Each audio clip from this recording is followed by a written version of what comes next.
ചെയ്യാൻ പോകുന്ന ഒരു പാസ്തയുടെ റെസിപ്പിയാണ് വൈറ്റ് സോസ് പാസ്ത. അപ്പോൾ സിമ്പിളായിട്ട് നമുക്ക് ചെയ്യാൻ പറ്റുന്ന ഒരു റെസിപ്പിയാണ്. അപ്പോൾ അതെ വൈറ്റ് സോസ് പാസ്തയുടെ റെസിപ്പിയിലോട്ട് പോകാം.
അപ്പോൾ നമ്മുടെ പാസ്ത വളരെ കോസ്റ്റ് കുറച്ച് നമ്മൾ ചെയ്തേക്കുന്നത്.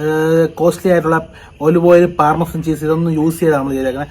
സാധാരണപ്പെട്ട എല്ലാവർക്കും വീട്ടിൽ തയ്യാറാക്കാൻ പറ്റുന്ന ഒരു സിമ്പിൾ മെത്തേഡാണ് ഫോളോ ചെയ്തേക്കുന്നത്. പാസ്തയുടെ റെസിപ്പി ഇഷ്ടപ്പെട്ട് തീർച്ചയായും നിങ്ങൾ ഫാമിലി ഫ്രണ്ട്സ് എല്ലാവർക്കും ഷെയർ ചെയ്ത് കൊടുക്കുക. മറ്റൊരു റെസിപ്പി വീണ്ടും കാണാം. Bye from chef ലിഷ്.